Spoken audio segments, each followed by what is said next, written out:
오늘 아침 우리는 종려주일 설교를 하기 전에 사진 한 장을 먼저 보도록 하겠습니다. 네, 화면 보이십니까? 웬 멋진 외국인이 한 사람 있습니다. 이 사람이 누구일까요?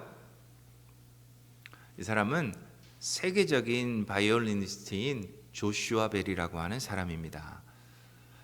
이 사람은 흔히 혜성 같지도 않다는 아주 천재적인 바이올리니스트로 아주 미국에서 또 전 세계 유럽에서 아주 유명한 사람입니다. 그런데 이 사람이 워싱턴 포스트지와 이런 실험을 하게 됩니다. 영상 한번 보여주시죠. 바탕화면에 있습니다.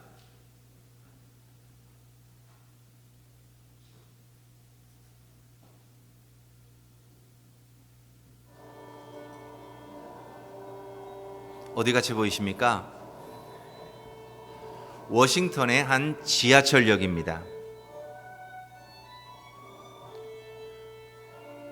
그 사진 속에 세계적인 바이올리니스트가 지하철역에서 공연을 하는 거예요. 한번 잘 보십시오.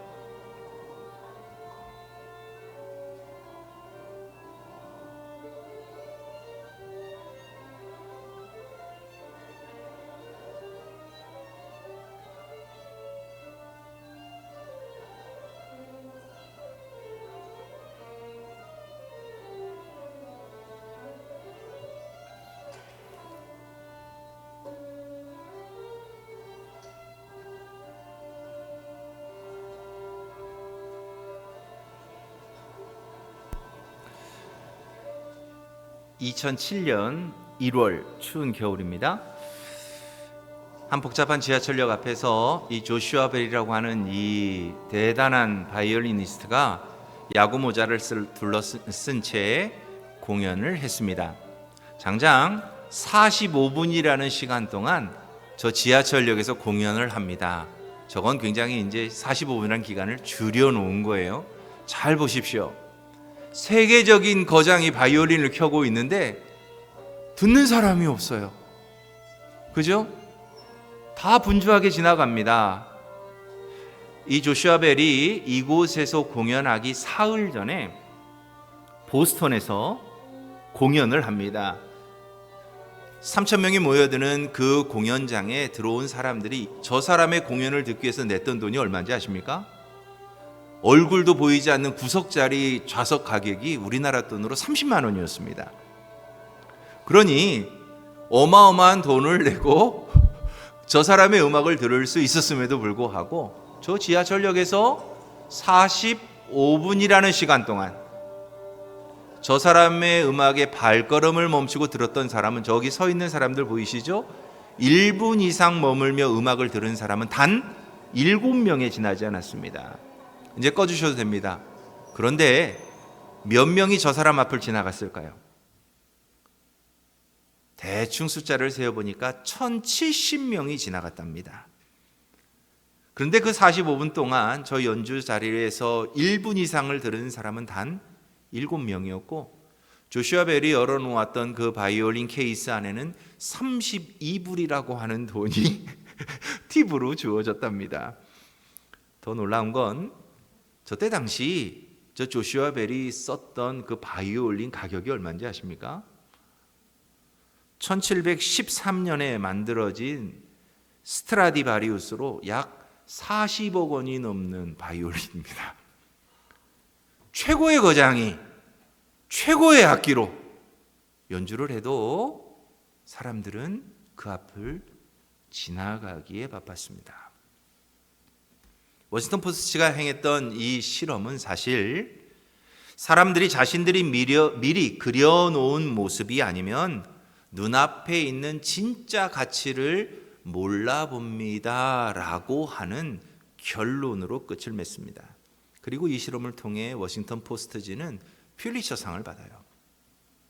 이 사회가 이렇구나라는 걸 정확하게 짚었기 때문입니다. 이 실험이 끝난 후 조슈아 벨은 워싱턴 포스트지와의 인터뷰에서 이렇게 고백합니다. 무시당하는 기분은 생각보다 고통스러웠습니다. 나의 음악을 듣고 멈춰선 것은 오직 어린 아이들 뿐이었습니다. 아이들은 본능적으로 아름다움을 알아보았고 멈췄지만 부모들은 빨리 가야 해, 바빠 하며 아이의 손을 붙잡아 끌고 갔습니다. 사실 사람들이 그를 알아보지 못했던 것은 사람들이 악해서가 아니었습니다. 그저 너무 바빴기 때문이라고 말할 수 있습니다. 또 거장이라면 마땅히 화려한 무대 위에 있어야 한다는 고정관념 때문에 그 지하철역에 설마 그가 있을 수 있을까라고 하는 선입견 때문이기도 했습니다.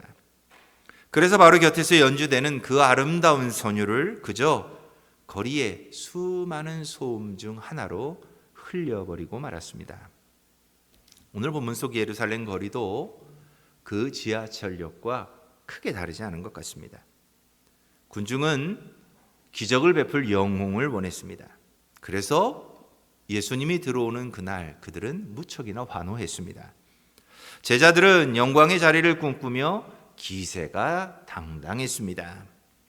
종교 지도자들은 자신들이 쌓아온 질서가 무너질까 두려워서 아주 조심스럽게 관찰하고 있었습니다. 그 모든 시선이 바라보는 곳은 오직 한 곳, 바로 어린 나귀를 타고 오시는 예수님이었습니다. 그리고 오늘 우리는 이 소란스러운 예루살렘 거리에서 서로 다른 시각을 갖고 있었던 그들 속에서 또한 우리들 각자의 모습을 보게 됩니다. 앞서 말한 실험 속 지하철 행인들이 거장의 연주를 하나의 소음으로 여겨 지나쳐버렸다면 오늘 본문 속에 등장하는 예루살렘의 군중들은 정반대의 모습을 보입니다. 그들은 종려나무 가지를 흔들며 거리로 뛰쳐나옵니다. 그리고 목이 터져라 소리칩니다. 호산나 호산나, 주여 지금 당장 우리를 구원해 주십시오 라는 절박한 마음을 담아 예수님을 아주 뜨겁게 환영합니다. 왜 이들이 예수님을 이토록 뜨겁게 환영했을까요? 그 이유를 오늘 본문 18절 말씀은 아주 우리에게 상세하게 설명해 줍니다. 이렇게 기록합니다. 이에 무리가 예수를 맞음은 이 표적 행하심을 들었음이러라. 오병이어의 기적을 목격하고 예수님을 임금으로 세우려 했던 군중들은 이번에는 죽은 나사로를 살리셨다는 소문을 들었습니다. 그리고 그 기적의 주인공이라면 당시 자신들이 지긋지긋하게 생각하던 가난과 로마로부터의 억눌린 삶 또한 단번에 해결해 주실 것이라 기대했습니다. 그래서 그들은 거리로 뛰쳐나왔고 환영했습니다. 그런데 마태가 사용하고 있는 이 표적이라고 하는 단어는 단순한 기적을 말하는 것이 아니었습니다. 그것은 더 깊은 본질을 가리키는 표지판을 뜻하고 있습니다. 즉 마태는 예수님께서 나사로를 살리심으로 자신이 말씀하신 대로 나는 부활이요 생명이심을 몸소 드러내셨다는 것입니다. 그러나 군중의 시선은 그 표지판이 가리키는 생명의 주님이 아니라 눈앞에서 벌어진 화려한 그 기적에만 관심을 두고 있었습니다. 한마디로 제사보다 제밥에만 관심이 더 많았다는 거죠. 그래서 우리는 이런 군중들을 바라보면서 너무나도 쉽게 동기가 불순하다라고 생각하며 비판하고 손가락질하곤 합니다. 그런데 잘 보십시오. 그들 중에는 유월절 명절을 맞아 먼 길을 걸어온 진지한 순례자들도 있었습니다. 또 자신이 해결할 수 없는 고통을 안고 나와왔던 병자와 가난한 이들도 있었습니다. 이처럼 자신의 아픔을 가지고 주님 앞에 나와서 나를 구원해 주십시오 라고 울부짖는 것은 우리가 그렇게 쉽게 불순하다고 판단할 수 없습니다. 오히려 그들의 모습 속에는 이 시대를 살아가는 우리들의 갈급함도 우리는 볼 수 있기 때문입니다. 그리고 주님은 놀랍게도 그 갈급한 심령들을 외면하지 않으시고 그들을 만나기 위해 예루살렘으로 들어오셨습니다. 우리를 구원해 달라는 외침은 분명 그들의 간절한 소망이었고 주님은 그 소망에 응답하셨습니다. 그러나 문제는 그들의 환영이 아니었습니다. 그들이 손에 들고 있던 종려나무 가지가 문제였습니다. 이 종려나무 가지는 단순한 환영의 도구만이 아니었습니다. 그것은 과거 독립전쟁의 승리를 상징하는 정치적 해방의 깃발이었습니다. 바로 여기에서 우리는 대다수의 군중들이 예수님께 품고 있었던 기대를 분명하게 보게 됩니다. 그들은 예수님을 자신들이 꿈꾸던 복수와 성공의 수단으로 삼고자 했던 것입니다. 당장 로마의 압제에서 놀라운 기적으로 자신들을 해방시켜줄 왕으로 예수님을 세우고자 했던 것이죠. 그들은 이미 마음속에 자신들의 소원을 이루어질 왕의 모습을 그려놓았고 바로 그 왕을 예루살렘 성의 앞에서 서서 종려나무 가지를 흔들며 환호 속에 맞이하고 있었던 것입니다. 그래서였을까요? 예수님이 그들의 기대와는 전혀 다른 길을 걷기 시작하시자 호산나 호산나를 외치던 그들의 목소리는 불과 며칠 만에 그를 십자가에 못 박으라는 서슬퍼런 저주로 바뀌고 맙니다. 예수님을 맞이하던 대다수의 군중은 내 기대대로 움직여주면 왕이요, 그렇지 않으면 제거해야 할 대상으로 판단했습니다. 그런데 문제는 이런 군중의 모습이 오늘 이 시대를 살아가는 우리 안에도 여전히 숨어 있다는 사실입니다. 우리도 종종 예수님을 믿는다는 것을 예수님을 내 삶의 유익한 도구로 삼는 것인 줄 착각합니다. 그래서 예수님의 뜻을 따르기보다는 내 방식이 이루어지도록 도와달라고 기도합니다. 예수님을 따르는 것이 아니라 내가 이미 정해둔 길에 주님이 동행해달라고 요청합니다. 그러다가 내 기도가 내가 원하는 방식과 시기에 응답되지 않으면 너무나도 쉽게 낙심하고 마음의 문을 닫아버리곤 합니다. 그러나 예루살렘 성으로 들어오신 예수님은 결코 그들의 간절한 외침을 외면하신 것이 아니었습니다. 오히려 그들이 구하던 잠시 배부를 떡이 아니라 그보다 훨씬 더 고귀한 영원한 생명을 주시기 위해 그들이 바라던 꽃길이 아닌 십자가의 길을 선택하기 위해 들어오셨기 때문입니다. 군중은 예수님을 자신의 욕망을 채워줄 수단으로 삼고자 했지만 예수님은 우리를 죄에서 구원하실 목적 그 자체가 되기 위해 예루살렘에 들어오셨습니다. 세상은 타인을 굴복시켜 얻는 평화를 승리라고 말합니다. 그러나 주님은 어린 나귀를 타시고 자신을 내어 주심으로 하나님과 우리 사이에 참된 평화를 이루셨습니다. 이런 예수님을 바라보며 우리 또한 군중들처럼 실망할 때가 있습니다. 주님이 우리의 생각과는 다르게 행하실 때 우리는 너무나도 쉽게 흔들리곤 합니다. 그러나 우리가 꼭 기억해야 할, 잊지 말아야 할 중요한 한 가지 사실이 있습니다. 주님은 우리의 기대를 거스르는 것이 아니라 눈앞의 문제 해결을 넘어 더 깊은 생명의 자리로 우리를 늘 인도하고 계신다는 사실입니다. 주님의 사랑의 섭리는 우리의 생각과 방식과는 다를 수 있습니다. 그러나 그 끝은 언제나 우리에게 선한 것으로, 좋은 것으로 주어지게 됩니다. 그러므로 이제 우리는 이 군중들처럼 표적에만 머무는 어린아이와 같은 신앙을 벗어나야 합니다.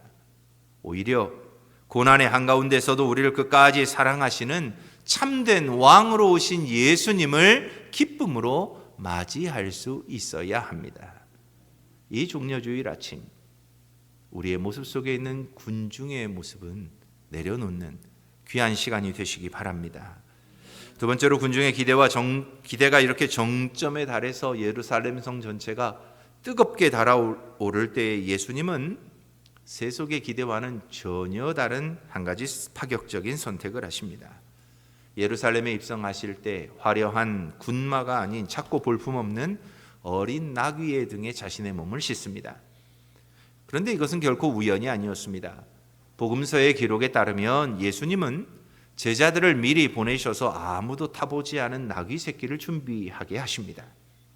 이는 거룩한 목적을 위해 구별된 짐승은 사람의 손을 타지 않은 순결한 것이어야 한다는 구약의 말씀을 이루는 것과 동시에 스가랴 선지자의 오래된 예언을 성취하려는 분명한 의도가 담겨져 있었습니다. 스가랴 9장 9절은 이렇게 기록합니다.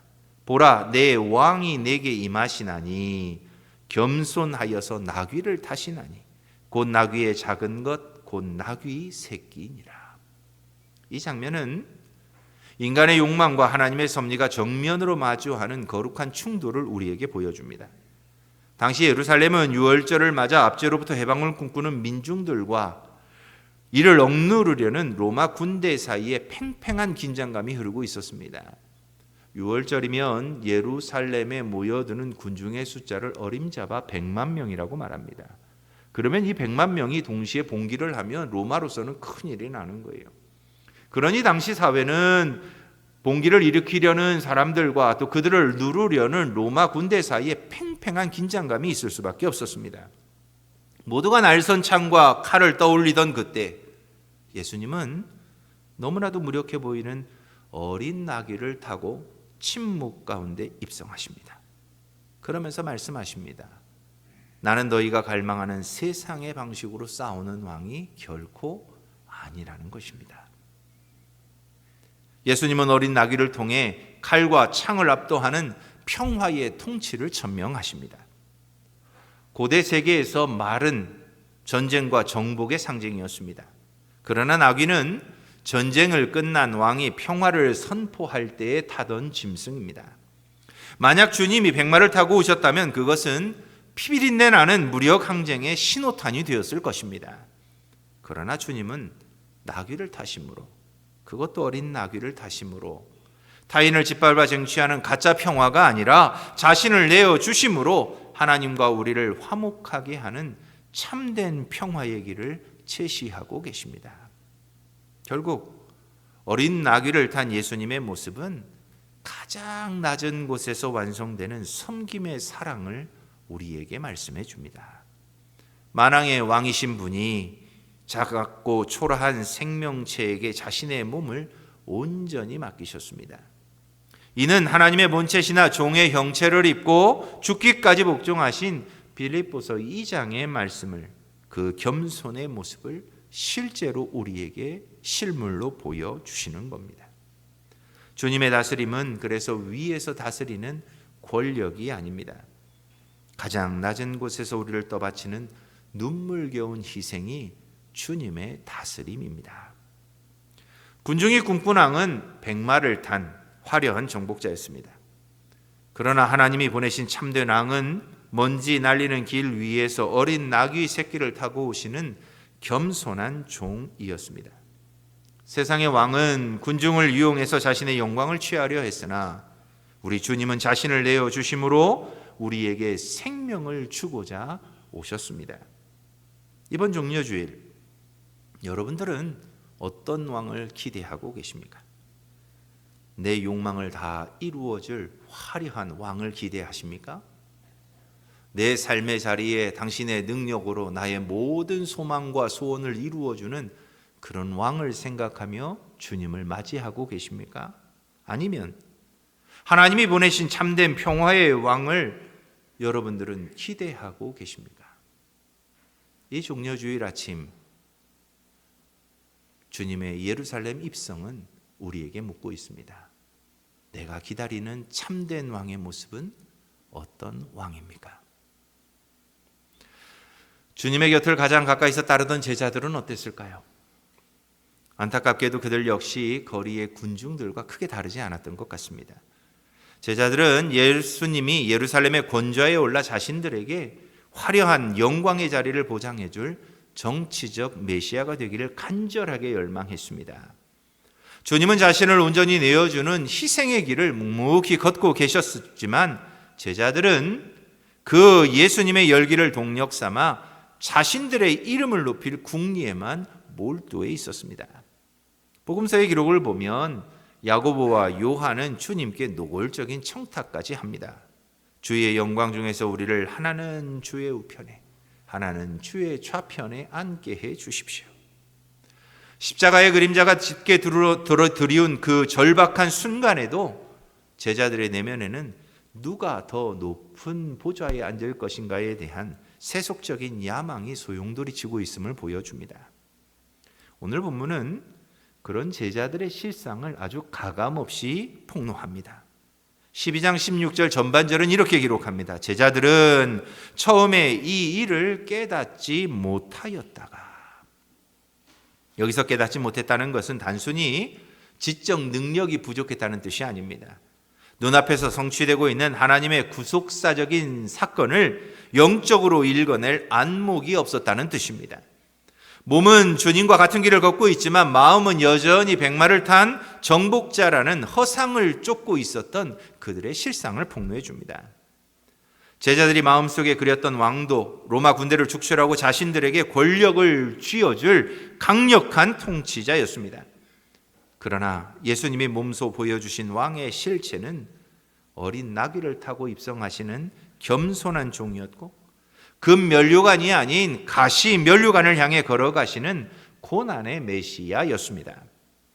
주님은 온 인류의 죄를 짊어지기 위해 당신을 비워내고 계셨지만 제자들은 여전히 누가 더 큰 자인가를 두고 다투고 있었습니다. 이것이 바로 인간의 탐욕이 빚어낸 그들의 왕이 그들이 만든 왕의 초상이었습니다. 그럼에도 불구하고 오늘 본문은 우리에게 경이로운 소망까지 제시합니다. 주님은 이토록 미성숙하고 딴 마음을 품은 제자들을 결코 포기하지 않으십니다. 우리 역시 자녀의 진료나 사업의 성공을 두고 이것이 잘 되어야만 하나님이 나를 사랑하시는 증거입니다 라고 단정짓습니다. 그러나 하나님의 광대한 뜻을 늘 내 작은 생각의 틀에 가두려다 실패하면 우리는 하나님을 믿는 것조차도 의심합니다. 하지만 주님은 이런 우리의 오해와 비뚤어진 야망까지도 친히 짊어지시고 우리를 기어이 십자가와 부활의 자리에까지 이끌어 가십니다. 그래서 본문은 16절 하반절에 이렇게 기록하고 있습니다. 예수께서 영광을 얻으신 후에야, 이것이 예수께 대하여 기록된 것임과 사람들이 예수께 이같이 한 것임이 생각났더라. 부활하신 주님을 만나고 성령이 임하시자 그제야 제자들은 자신들이 통과했던 그 모든 사건 속에 숨겨진 하나님의 깊은 경륜을 깨달았음을 고백합니다. 지금은 내 인생에 일어나는 일들이 도무지 이해되지 않을 수 있습니다. 그럼에도 주님 곁에 묵묵히 머물러 있으면 반드시 생각나는 때에, 즉 흩어진 퍼즐 조각들이 맞춰지며 하나님의 선하심을 찬양하는 날이 올 것임을 우리에게 본문은 말해주고 있습니다. 사랑하는 성도 여러분, 신앙은 모든 것을 이해했기 때문에 걷는 길이 아닙니다. 다 이해하지 못해도 주님 곁을 떠나지 않고 있다 보면 어느 날 비로소 이해되는 것, 이것이 신앙의 여정입니다. 제자들처럼 여전히 부족하고 흔들릴지라도 포기하지 않고 주님과 발걸음을 맞추는 사람들에게 생각나게 하시는 성령의 은혜가 있기 때문입니다. 이 예루살렘에 들어오시는 주님을 바라보며 우리의 걸음도 그랬으면 좋겠습니다. 우리의 인생도 제자들처럼 내가 믿는 대로 이루어지지 않을 때가 너무나도 많습니다. 그러나 기억하십시오. 그럼에도 불구하고 우리가 주님과 함께 발걸음을 맞추며 걸어가다 보면 어느 때인가 하나님은 왜 내가 그 길을 걸어야만 했는지를 깨닫게 하실 것입니다. 그것이 우리의 믿음이요 우리의 신앙의 길입니다. 그러므로 지금 어려움에 있다고 낙심하지 마십시오. 지금 이해할 수 없는 아픔을 겪고 있다고 너무 슬퍼하지 마십시오. 때가 되면 그 모든 것을 통하여 말씀하시는 하나님의 뜻을 반드시 우리도 깨닫게 될 것입니다. 주님은 사랑하는 자녀들에게 언제나 가장 좋은 것을 주시는 분이십니다. 이 믿음의 고백이 있다면 설령 제자들과 같이 다른 생각으로 주님의 곁을 따라갔다 할지라도 어느 순간인간 그 모든 걸음 속에 담겨진 하나님의 놀라운 신비를 깨닫게 될 것입니다. 이런 은혜를 경험할 수 있는 저와 여러분들이 다 될 수 있기를 바랍니다. 마지막으로 환호하는 행렬의 이면 축제의 열기를 차갑고 매서운 눈초리로 응시하는 이들도 있었습니다. 바로 바리새인들입니다. 그들은 서로를 향해 절망 섞인 탄식을 내뱉고 있었습니다. 19절 말씀입니다. 볼지어다 너희 하는 일이 쓸데없다. 보라 온 세상이 그를 따르는도다. 이 짧은 고백 속에는 단순한 시기를 넘어 자신들이 평생 쌓아온 견고했던 종교적 성벽이 무너져 내리고 있다는 실존적 공포가 담겨져 있습니다. 그들이 꿈꾸던 메시아는 자신들이 구축한 전통과 율법을 더욱 공고히 해줄 수 있는 수호자였습니다. 자신들의 기득권과 종교적 권위를 온 세상에 드높여 줄 수 있는 위엄 있는 통치자를 그들은 기다리고 있었습니다. 그러나 예수님은 그들의 기대와는 정반대의 행보를 늘 보이셨습니다. 안식일에 경직되었던 규례를 깨뜨려 병자들을 고치셨습니다. 감히 상종조차 하지 않던 세리와 죄인들의 식탁에 기꺼이 앉으셨고 그들을 초대하셨습니다. 특히 죽은 나사로를 살리신 사건은 그들에게는 정말 치명적인 위협이 되었습니다. 나사로의 실존 자체가 이제는 예수님의 신성을 증거하는 살아있는 증거가 되었기 때문입니다. 그래서 그들은 예수님을 메시아가 아니라고 더 이상 부정할 수 없는 막다른 골목에 다다르게 되었습니다. 그래서 요한복음 12장 10절은 이런 비극적인 기록을 남겨놓고 있습니다. 그들이 예수님뿐만이 아니라 살아난 나사로까지 죽이려고 모의했다는 사실입니다. 생명의 근원이신 주님 앞에서 그들은 도리어 살인을 모의하는 모순에 빠지게 되었습니다. 예수님의 나귀 입성은 바리새인들을 향한 거룩한 선전포고와 같았습니다. 주님은 이미 공생애의 모든 궤적을 통해서 당신이 성경이 예언한 메시아이심을 증명해 오셨습니다. 그리고 이제 스가랴의 예언을 몸몸으로 성취하시며 예루살렘에 공식적으로 입성하십니다. 성경의 전문가라 자처하던 종교 지도자들은 이 명백한 메시아의 표징을 보았습니다. 그러나 그것을 인정하고자 하지 않았습니다. 왜냐하면 그들이 원한 왕은 자신들의 위선적인 의로움을 추인하고 칭찬해 줄 존재였기 때문입니다.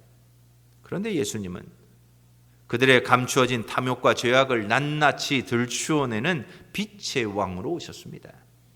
진리의 빛이 그들에게 비치자 그들은 필사적으로 감추어왔던 종교적 가식과 추악한 실상이 민낯을 드러내게 되는 것을 보게 되었습니다. 그러니 그들은 그 빛 앞에서 회개하기보다는 자신들의 어둠을 폭로하는 그 빛, 진리 자체를 없애버리기로 작정했던 것입니다. 이 바리새인들의 완고함이 오늘 우리 안에도 여전히 도사리고 있습니다. 오랜 시간 내가 옳다고 믿어왔던 나의 관습과 가치관이 말씀 앞에 도전받을 때 우리는 움찔하며 우리 마음의 빗장을 걸어 잠굽니다. 주님, 다른 것은 다 좋은데 제 자존심과 이 방식만큼은 건드리지 마십시오. 내가 왕이 되어 다스리는 나만의 작은 왕국이 허물어질까 두려워서 주님을 밀어내게 됩니다. 이것이 우리의 내면에 여전히 남아있는 바리새적인 그림자입니다. 그런데 그럼에도 불구하고 오늘 복음은 우리에게 거부할 수 없는 은혜의 소식을 전하고 있습니다. 바로 그런 완악한 자들이 칼을 갈며 기다리는 예루살렘을 향해 주님은 제 발로 걸어가고 계셨다는 것입니다. 주님은 자신을 거부하고 죽이려는 이들이 도사린 그 성을 향해서도 어린 나귀를 타고 묵묵히 나아가셨습니다. 이처럼 우리의 완고함이 주님을 밀어낼 때조차도 주님은 결코 포기하지 않으십니다. 그리고 사랑으로 그 마음 문을 두드리십니다. 나를 살리기 위해 당신이 스스로 깨지기로 작정하셨기 때문입니다. 거부하는 자들을 끝내 품으려 찾아오시는 그 압도적인 은혜가 오늘도 우리의 굳게 닫힌 마음을 녹여주시기를 간절히 소망해 봅니다. 군중들의 환호와 제자들의 야망과 그리고 종교 지도자들의 거부 속에서도 예수님을 태운 나귀는 묵묵히 앞으로 나아갔습니다. 세상은 화려한 왕궁을 기대했습니다. 그러나 주님의 발걸음이 멈춘 곳은 고독한 겟세마네와 수치의 골고다였습니다. 주님은 승전과 같은 환호 소리 뒤에 가려진 우리의 영적 무지를 보며 우셨다고 기록하고 있습니다. 그 눈물은 참된 평화를 알지 못하는 세상을 향한 긍휼이었습니다. 그 평화를 위해 기꺼이 제물이 되겠다는 사랑의 확증이기도 했습니다. 나기 위해서 받으신 호산나는 그렇게 골고다의 온전한 침묵을 통해 완전한 구원이 되는 것을 오늘 본문 말씀은 우리에게 보여줍니다. 오늘 설교 초두에 나누었던 조수아벨의 이야기를 기억하십니까? 수많은 이들이 그의 곁을 지나갔지만 편견에 가려져 그들의 눈은 거장의 연주를 결코 알아보지 못했습니다. 예루살렘의 거리도 마찬가지였습니다. 사람들은 저마다 마음에 그려둔 왕의 이미지에 갇혀서 정작 눈앞에 계셨던 진짜 왕을 누구도 알아보지 못했습니다. 오늘 우리는 어떤 모습으로 이 자리에 앉아 있습니까? 기적만을 쫓는 군중입니까? 야망을 위해 주님을 이용하는 제자입니까? 아니면 내 왕국을 지키기 위해 진리를 거부하는 바리새인입니까? 사실 이 세 가지의 모습이 우리 안에는 참 교묘하게 뒤섞여 있습니다. 어떤 날에는 기복적인 기대에 붙들고, 어떤 날은 이해되지 않는 고난 앞에 방황하고, 어떤 날은 고집을 꺾지 않으려 마음을 굳게 닫아 걸기도 합니다. 그런데 복음은 바로 여기에서 시작됩니다. 그럼에도 불구하고 주님은 우리에게 오십니다. 기대만 가득한 군중에게도, 그토록 자신의 야망을 찾아 헤매던 제자들에게도, 완고하게 버티던 바리새인에게도 주님은 어린 나귀를 타고 어김없이 찾아오셨습니다. 그리고 그들에게 이렇게 말씀하십니다. 나는 너를 결코 포기하지 않는다. 나귀를 타고 성전에 들어가신 주님은 오늘 여러분의 마음의 성전에도 들어가길 원하고 계십니다. 로버트 멍거의 내 마음은 그리스도의 집이라고 하는 책을 보면 우리는 주님을 거실에는 모셔두지만 정작 부끄러운 상처가 숨겨진 벽장의 열쇠만큼은 꼭 쥐고 놓지 않을 때가 많다고 기록합니다.